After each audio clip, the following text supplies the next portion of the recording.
Greetings, salutations, and we're going to be doing a 2-for-1 video today. We are going to be discussing the upcoming Gauntlet, which is the Grand Melee, and we are going to be looking at the Legends monthly card release. The reason we're doing it 2-in-1 is because for Gauntlet, I can say the kind of same things I said last time, and we'll have the same decks linked below. Banelord, pretty good.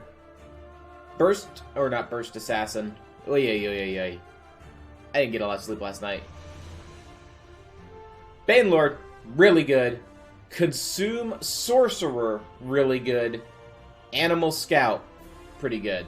I will probably be running a Consume Sorcerer, and we will see how we do. What we're looking at for rewards is right there. I mean, everyone's going to get the Mages Guild card back. But top 1,000, get this sweet piece of goodness. English Ivy, which is a species of ivy that I have grown to hate. Growing up some wood. Yet that was literally the problem and why I didn't like it. Yeah. When we moved into a property that we were renting, part of the way we were paying our rent was cleaning up the property because it hadn't been landscaped probably 2 years. And some of the things that had gotten out of hand were English ivy, just completely choking trees.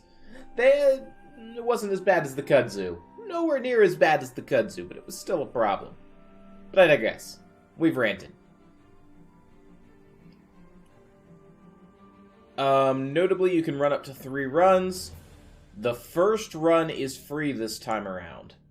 So, no excuse not to get in there and play it out, get your rewards. Second and third runs are going to cost you 6 event tickets, or you can pay the 1,000 gold. But that's only half of today's video. The other half is this bad boy. Brand new Crusader Dragon, Supreme Dragon, at the start of each turn. For each enemy creature in this lane with power greater than 3, set its power to 3. Oh boy. Step 1, Dragonborn is going to be thrilled because it's a nice late game control creature. You could slap it down. I mean, 6 cost, 7/7. Those are already decent stats. Your opponent has, let's just say, a giant in the lane. It becomes a 3-attack giant. They have a Atronach in the lane. It becomes a 3-attack Atronach. Doesn't really help with invade. With goblins, it does slow goblins down a little bit. If you're trying to say, let's say you set up a race for goblins, you're going face in the field, they're going face in the shadow, you drop Supreme Dragon and try to knock out some of their buffed creatures. I mean, realistically, you should be killing them, and so I don't know if it's going to help, but I see this being quite useful when you're trying to counter Sorcerer, who can have multiple high attack minions, counter other dragon decks. Like, think of poor little Odavang. Somebody Oda's aboard, you then just play Supreme Dragon into the lane, and Oda becomes a 3/10. Which ironically means Supreme Dragon trades favorably with Odavang across 2 attacks. But yeah, I think it's really interesting. It's gonna push us more toward hard removal control type decks. Ironically, if Supreme Dragon starts seeing a lot of play, it'll make the hyper aggressive lists more aggressive, because this is not a proactive card, it's a control card. It's a control beatdown card. It's a mid-range card. It's what it is. So the aggressives need to get more aggressive, and the control-y decks need to get more control-y.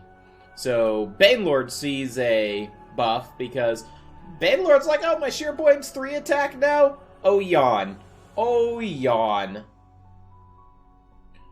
Other types of decks that Supreme Dragon doesn't help with, we already mentioned the Invade, but it also is not super helpful against Conscription, where you're playing lots of little creatures. But yeah, overall, I think it's a nice solid card. I'm enjoying it. I think it'll get a decent premium art.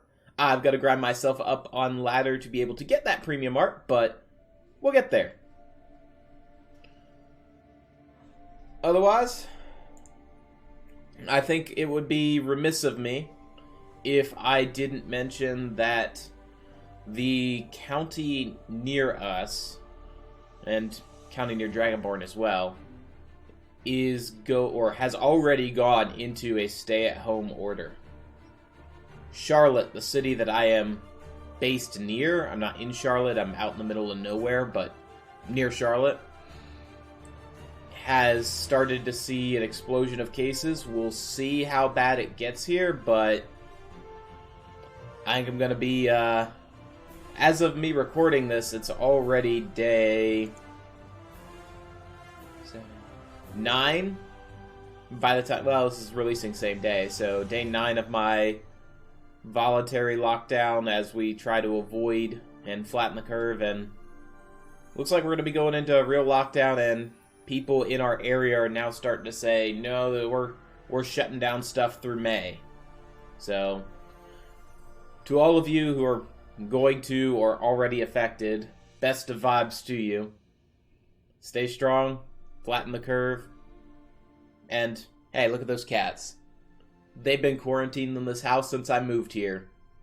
They got it figured out. They just nap on a cat tree and hang out on stream. We'll be streaming our playthrough this Sunday. Figure out exactly when we're going to go live. Don't really know, as I'm part of a volunteer group that possibly is getting together that morning, and we're delivering food as well as essentials, medicine, pharmacy stuff for people in our area. Have yourselves a great night. Take care.